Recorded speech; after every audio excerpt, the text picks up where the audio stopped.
Recording by Jan Morsand. A Choice of Miracles by James A. Cox. Andy Larson was a hard-headed Swede. He had to be still alive. He hadn't been able to move anything but that hard head for what he estimated to be about 3 hours since he regained consciousness. And in that time he hadn't heard anything that led him to believe anyone else had survived the crash. The only thing Andy Larson had heard was the water and the faraway whine of the patrol ship on its grid-track search pattern. It had not reached his area yet, and he wasn't at all excited about his chances of being spotted when it did get nearer.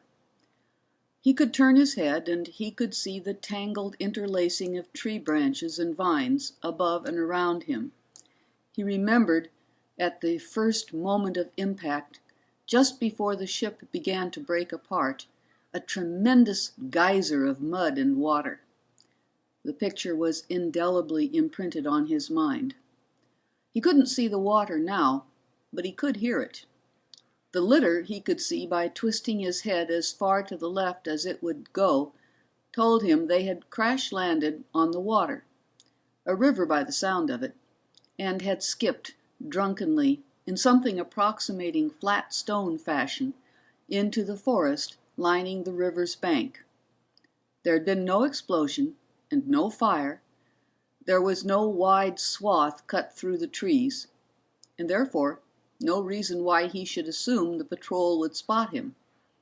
There might be pieces of the ship lying where the patrol could see them, but he doubted that, for the river was deep and the vegetation was thick.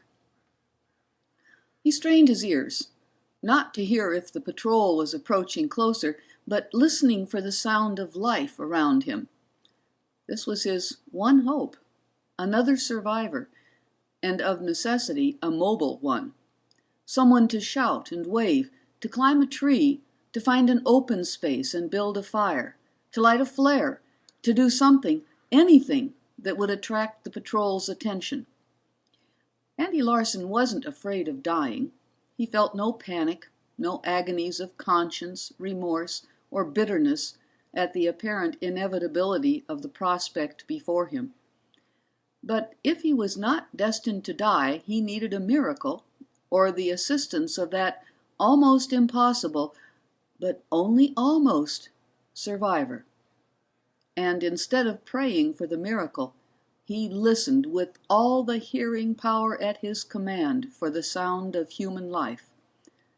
That would be miracle enough, and he didn't intend to stop listening until he couldn't any more. Not that he didn't pray at all. Back home in New Jersey, while not considered a pillar of the church, Andy Larson was known as a good, practicing Lutheran.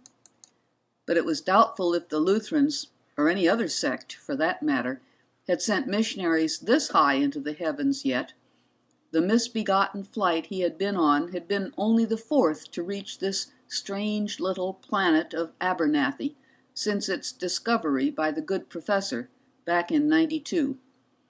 So Andy was no longer a practicing Lutheran, if practicing meant going to church.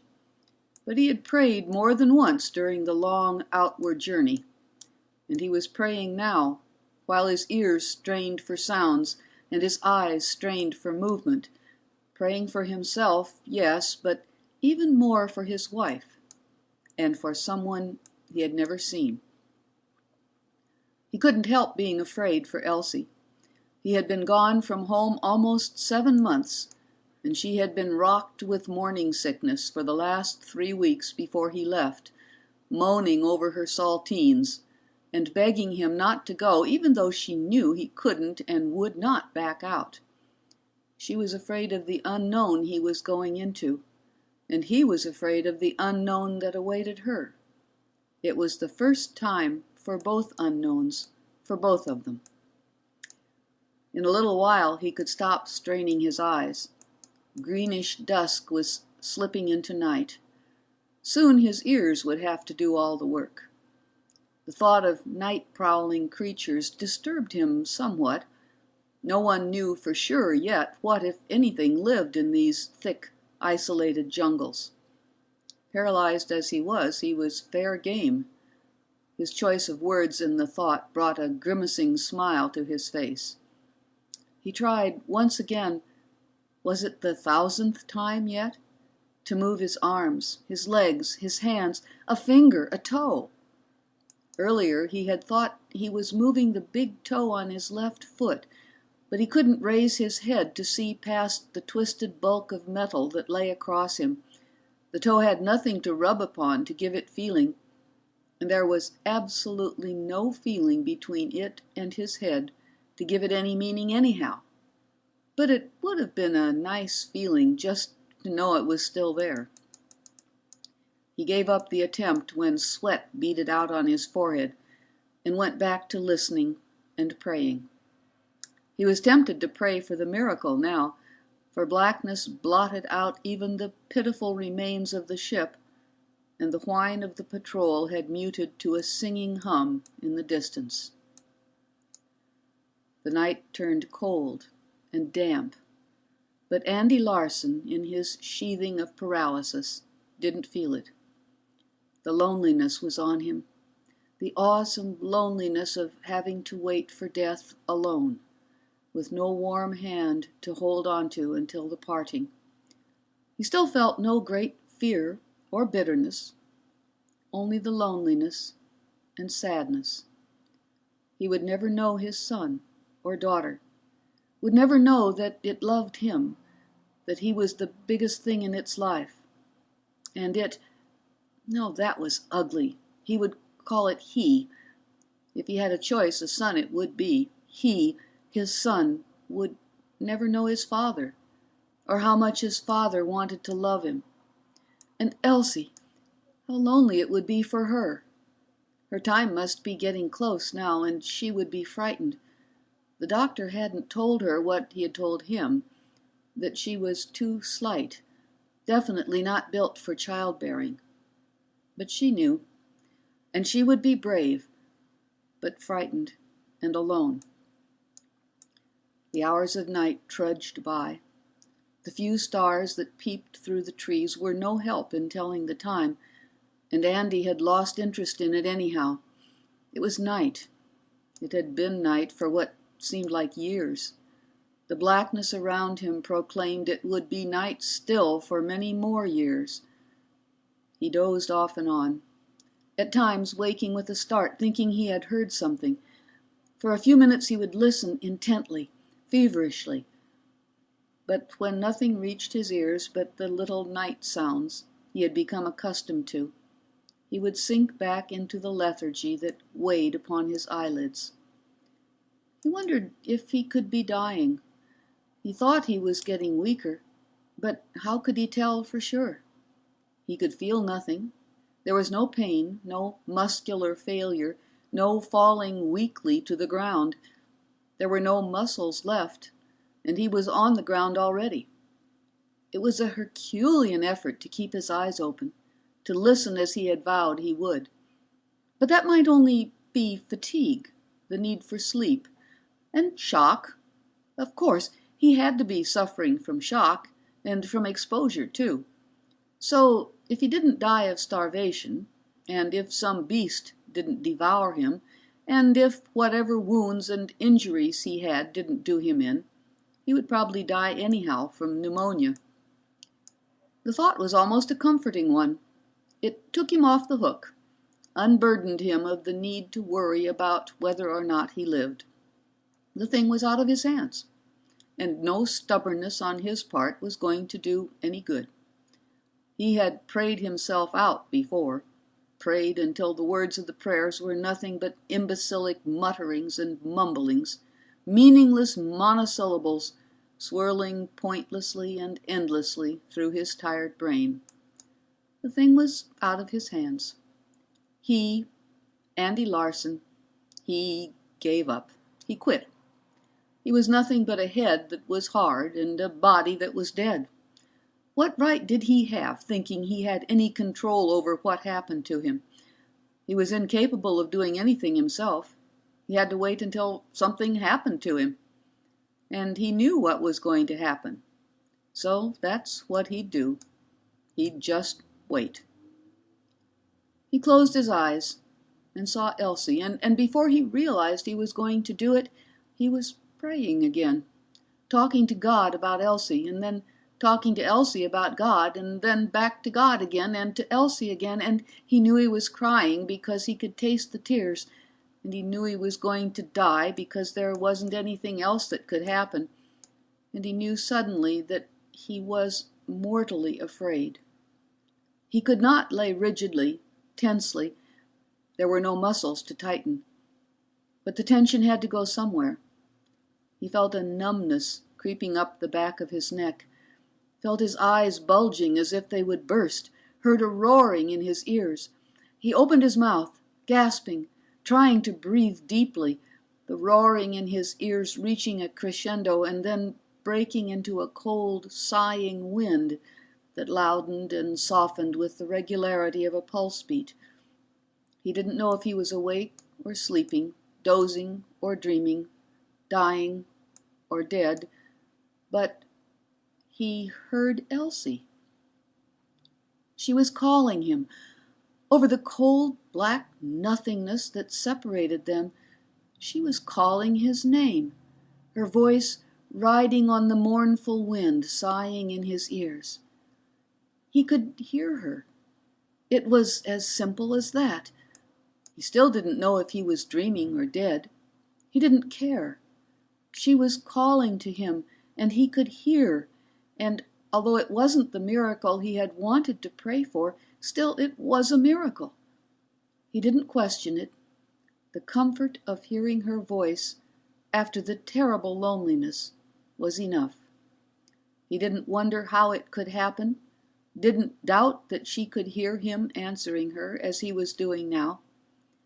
At first, so overcome with joy and relief, so thankful for the miracle, he didn't even recognize the tones of pain in her voice. "Elsie! Elsie! Elsie!" he cried out, with his mind reaching for her, wanting to seize her and hold her and never let her slip away again. "I hear you, my darling. I hear you." "Thank God." Her voice broke, and the sound of sobbing carried on the wind reached his ears. For a moment it puzzled him. He had been crying, but her sobs were something different. The night suddenly seemed to turn much colder. "What is it, Elsie?" he called in fright. The sobbing became a choking cough. He heard her grunt and gasp, and then a small scream turned his blood into ice. After a long moment she spoke again, panting, her voice strained and scratchy. "Thank God you can hear me, Andy. I've called and called. I prayed that I didn't care what happened, just so long as you could be with me. And you are. You are. It's a miracle, and I don't know how. But you're with me, and I won't be afraid any more. I won't. Oh, oh." And Andy suddenly understood. "Elsie," he called frantically, "where are you? Are you in the hospital? Is everything all right? Is the doctor there? Elsie!" He shouted her name aloud, angrily, trying to force it through the immense absorbent space between them, cursing and screaming at his own helplessness. "Be quiet, Andy," she said at last. "Stop carrying on so. I'm all right now. It's just that the pain comes, and sometimes I don't know what to do. But are you all right?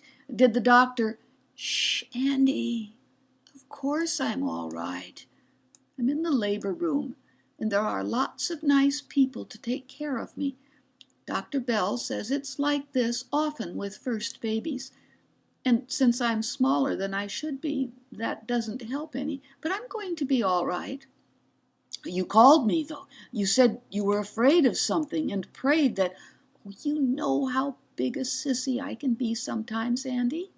Remember the time the wasp got in the bathroom while I was taking a shower, and how we got tangled up in the shower curtain where I was trying to hide from him and you were trying to catch him, and remember what happened right after that, right there in the bathroom?" She laughed lightly. To hear her laugh again. Andy smiled to himself, remembering. She had been so soft and cool and pretty, snarled in the shower curtain, her hair damp and curly, her cheeks flushed, uttering little squeals and yelps and giggles that were exciting music. And suddenly he wasn't chasing the wasp anymore, and she wasn't giggling because the wasp was tickling her.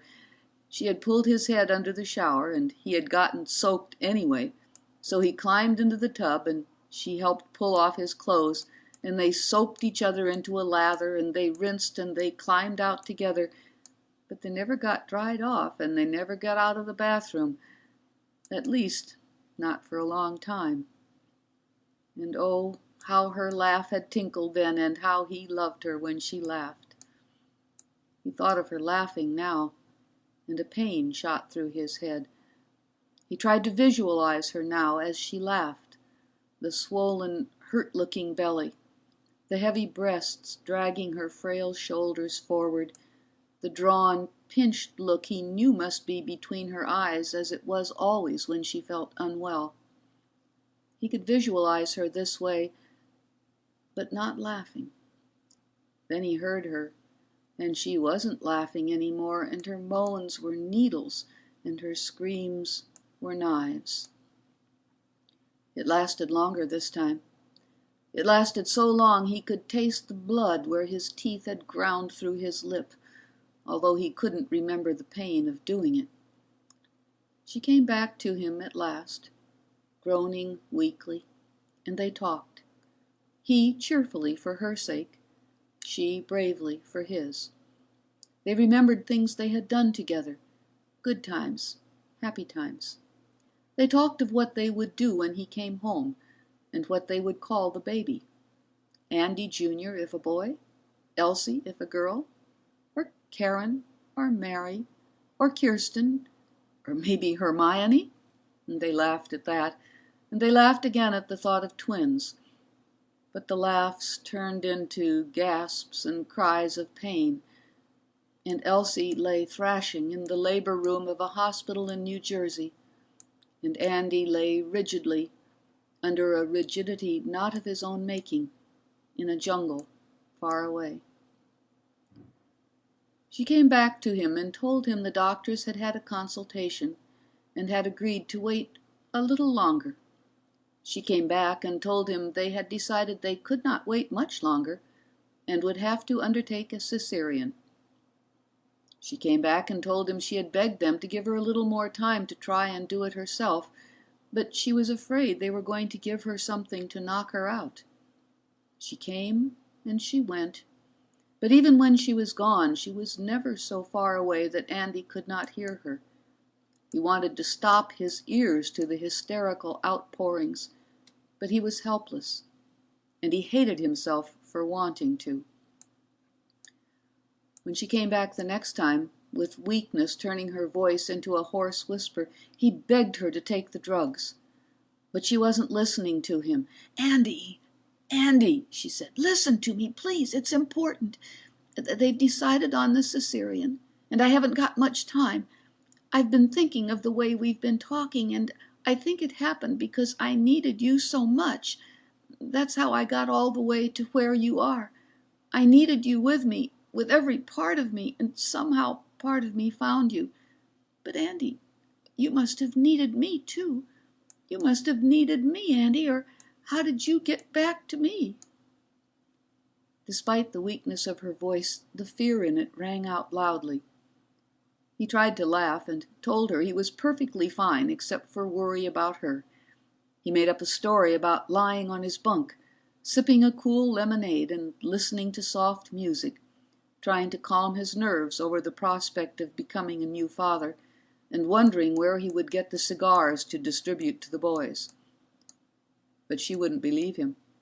She insisted that he tell her the truth, pleading with him, crying out her love and her fear and her need. At last he told her of the crash, speaking lightly, pointing out that the patrol ship would be back with daylight, and all would be well. He didn't mention the fact that he had no body below the neck, but she knew it was worse than he described. Then she was gone again. For so long a time he thought the operation had started. But the wind still blew raggedly in his ears, and she came back, slowly, but with a new vibrancy in her voice. "Andy, you dope," she whispered, with a brave attempt at sprightliness. "Why didn't you tell me sooner?" She was gasping, but hurried on. "I can tell the doctor, and he can telephone somebody, and they can use the radio and tell the patrol where you are. Oh, Andy, where are you? Hurry." She was going again, and as quickly as he could he told her of the river and the jungle, and where approximately the ship had been just before the crash. Then she was gone, and he closed his eyes and let the waves of near hysterical relief wash over him. He was exhausted.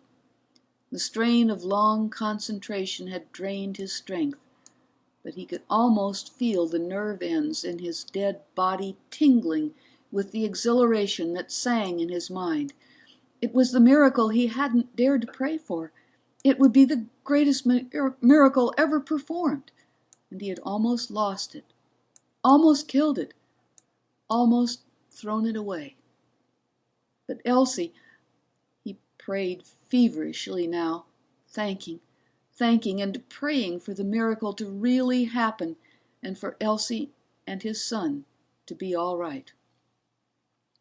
Then the wind was roaring blackly in his ears, and the wind was turning into a shrieking demon, and above it he could hear her wild scream, "They don't believe me. They say I'm delirious. Andy, they're coming with something to put me to sleep. They don't believe me, Andy." It ended. The wind stopped abruptly with her voice.